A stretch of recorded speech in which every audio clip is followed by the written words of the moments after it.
Welcome to Danny Houlihan's Irish Experience podcast. Join Danny on a journey through the historical island of Ireland, its people and the wild Atlantic Way, which is Ireland's last frontier. Experience the music and the culture that makes up the longest coastal driving route in the world. Now, please welcome your host, Danny Houlihan. Cuireann fáta go dtí an chláseo speisialta, lá féile Pádraig. Is mis sé dón lo Houlihan a studio Ballylongford na Shonana Cúnde Kiri.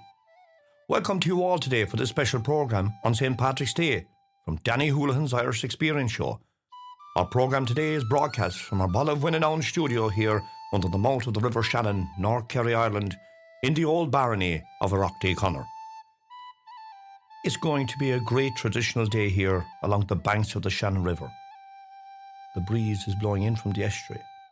The views of Kerryhead and Loophead and Kilkerdan are fabulous.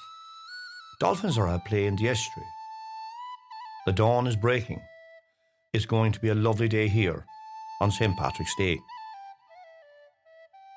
On this day, thousands of our Irish people celebrate our patron St. Patrick.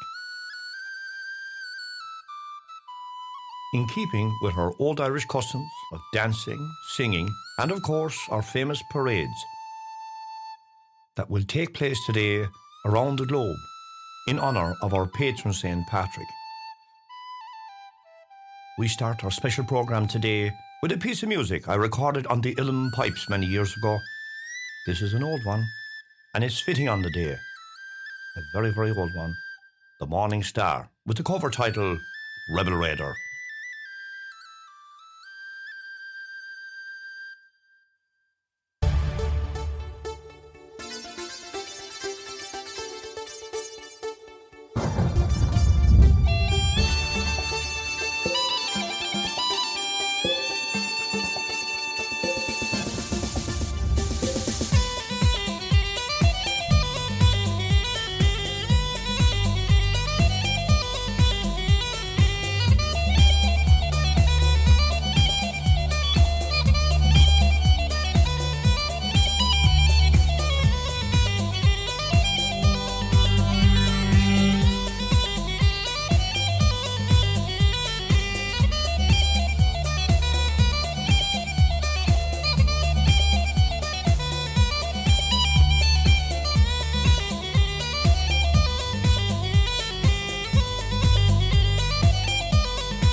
Powerful tune, The Morning Star.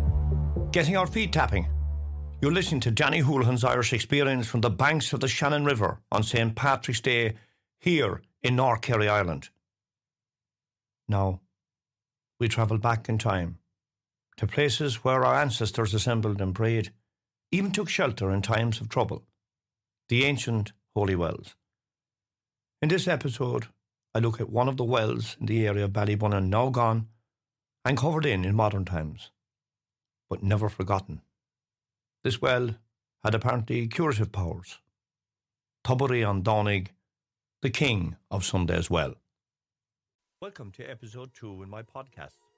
My name is Danny Houlihan. In this series, I'll explore the rich landscape of ancient Éireann. Holy Wells Part 1. the landscape of ancient Éireann holds its unique heritage from the dawn of time. Its practice, its religion, and its people, all interwoven into Danny Houlihan's Irish experience.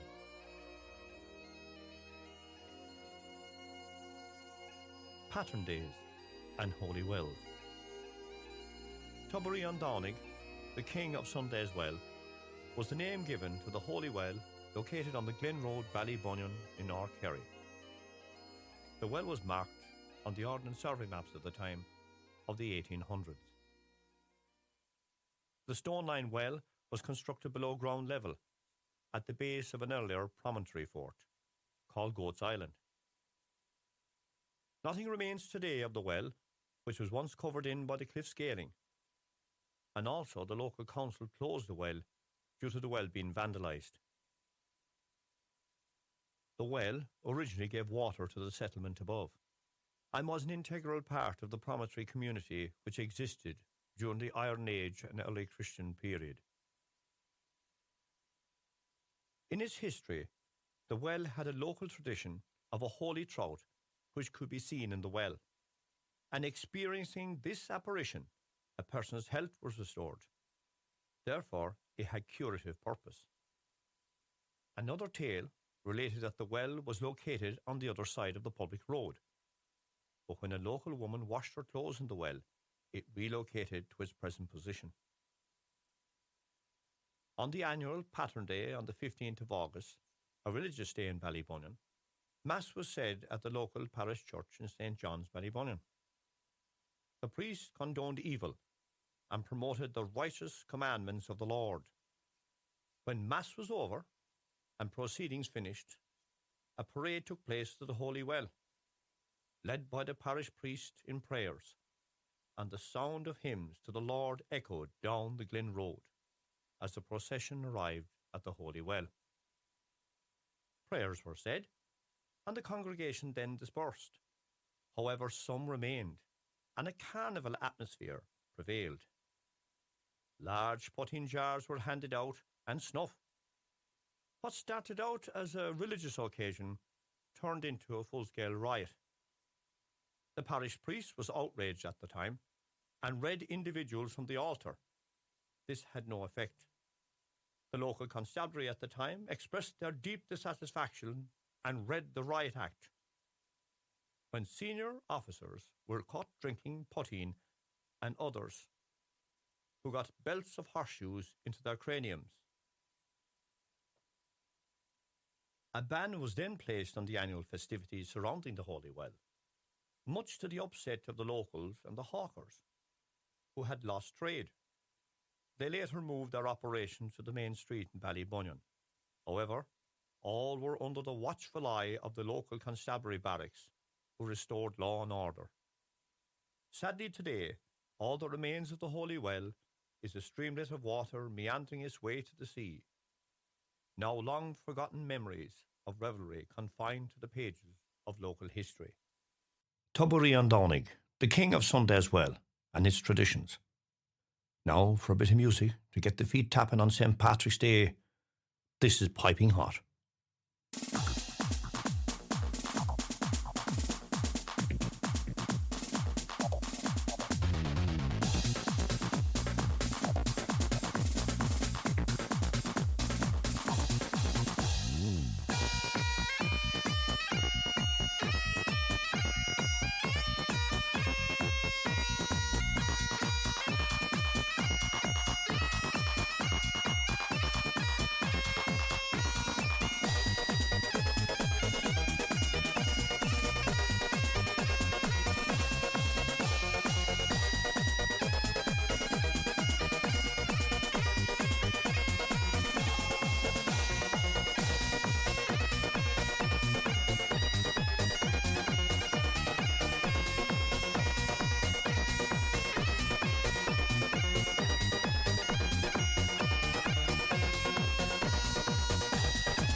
Oh, piping hot. Let Aaron remember the minstrel boy. I hope you enjoy that.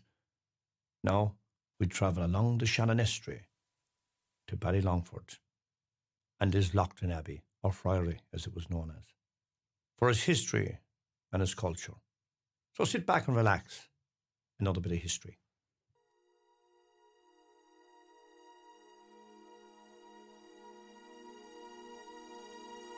Welcome to Danny Houlihan's Irish Experience. In this episode, I will visit the famous ruins in North Kerry, known as Lisslaghtin Abbey or Friary, which is located on the outskirts of the beautiful village of Ballylongford. Lisslaghtin Abbey is visited every year by thousands of visitors who stop and walk around its captivating ruins.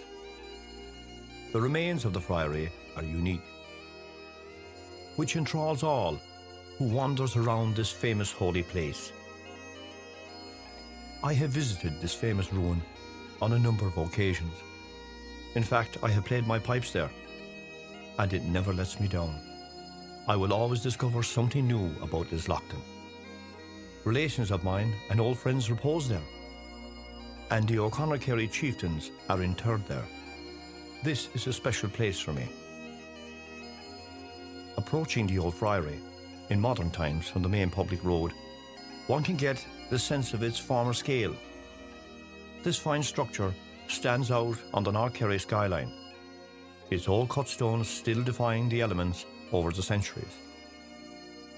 Old pen and ink drawings of the 1800s gives us a clear picture of the ruin.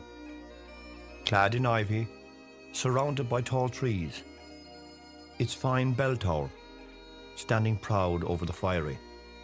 Indeed, a captivating building to anyone approaching it from a distance. This aspect is part of our story. Standing within the historic, impressive ruins of Lisslaghtin Friary or Abbey, as is known locally, in the beautiful scenic surroundings of Ballylongford, North Kerry. What impresses me most about the location of the friary is its isolation from the village. Standing here within the crumbling walls of this once special friary of the O'Connor Kerry clan, one can imagine the sounds of its famous bell echoing around the North Kerry coastline, calling the friars to prayer and meditation, the ornate writing of sacred scriptures and falling leaves from the trees in the wind, and the sounds of daily life within the friary. Looking at this impressive ruin, I can see that the structure was altered and changed over the lifetime of its use. This has added to its unique tapestry.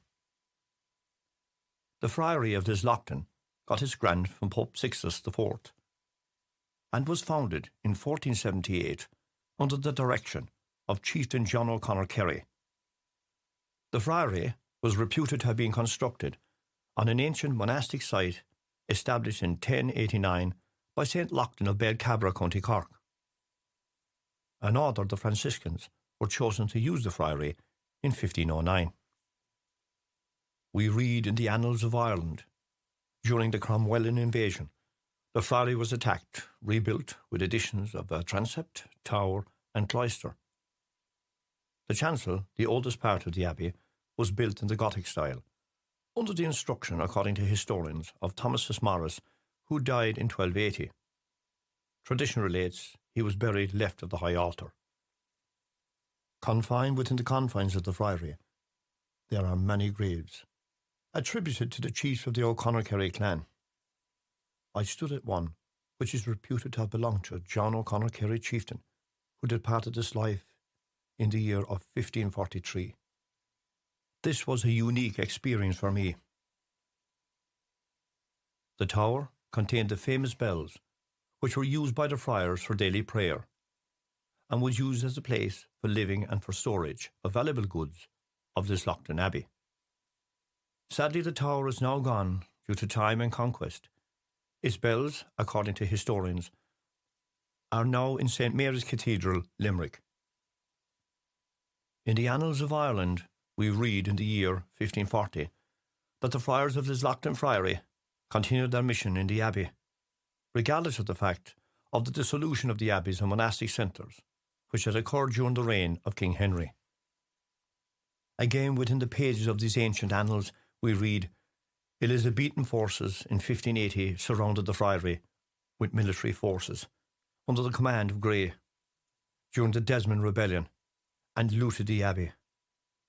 The friars fled with their precious religious vessels into the woods of Ballylongford for sanctuary. However, 3 friars stayed in the Abbey to continue their holy mission.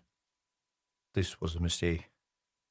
Daniel Handrahan, Philip O'Shea, Maurice Scanlon were seized by the English soldiers and brought before the high altar and clubbed viciously to death.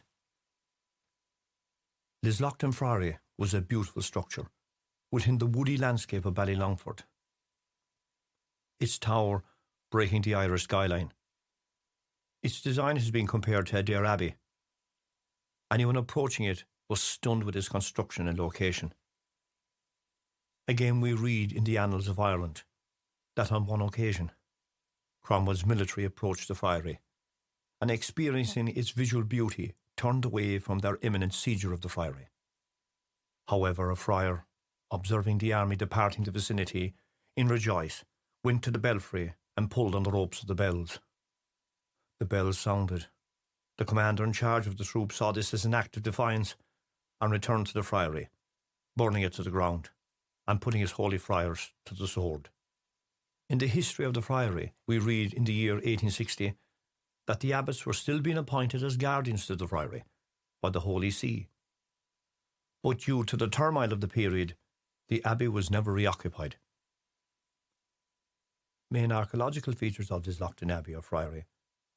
Lisslaghtin has a unique handmade limestone east window in the pointed arch style, which is separated into 4 lights. Another feature of the friary is a sedilia located south of the high altar. Just to mention a few features of the friary. Lisslaghtin Friary is now silent. No more the chants of its friars resonate within its Gothic-style friary. The quills that grace the parchment containing the Gospels are now silent. The cry of its friars, Handrahan, O'Shea and Scanlon, their story is still remembered within its well-preserved walls, now shrouded within a large graveyard, entombs the chieftains of the O'Connor Kerry clan. Its founder, John O'Connor Kerry, chieftain of his clan, reposes along with many friends, locals and families, a testament to the O'Connor Kerry clan. When you visit Ireland, why not pay a visit to Lisslaghtin and experience its history and its culture, and the beautiful village of Ballylongford, located on the Wild Atlantic Way. Thank you for joining me on my visit to Lisslaghtin. If you have missed any of my podcasts, please check out my episodes on my site, iTunes, Amazon, and Apple Podcasts. Through its people, its heritage, and its rugged coastline, this is truly Danny Houlihan's Irish Experience. Lisslaghtin Abbey and its famous history and culture, a part of the Wild Atlantic Way and its rich history. Now, as it is St. Patrick's Day, this tune will put your feet stomping, and indeed it'll get you up off the floor to dance. This is St. Patrick's Day.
I hope you've enjoyed our second St. Patrick's Day show. I have, and for those of you who have tuned in from around the world today, as I've said before, we have all honoured St. Patrick, our Irish culture and music today. All the music on this show can be obtained from iTunes. Just a reminder, check out all my podcast episodes, which are available on all platforms. And don't forget to follow my show. Also, this year it will be on YouTube. Danny Houlihan. And don't forget, click on the like button and subscribe if you want to hear more of my episodes. Finishing off the show, a few more tunes on my famous pipes. I put the pipes through its paces now. This is Cosmic Flow. And for now, Slán.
Thanks for listening to our show. Through its people, its heritage, and its rugged coastline, this is truly Danny Houlihan's Irish experience. Bye for now.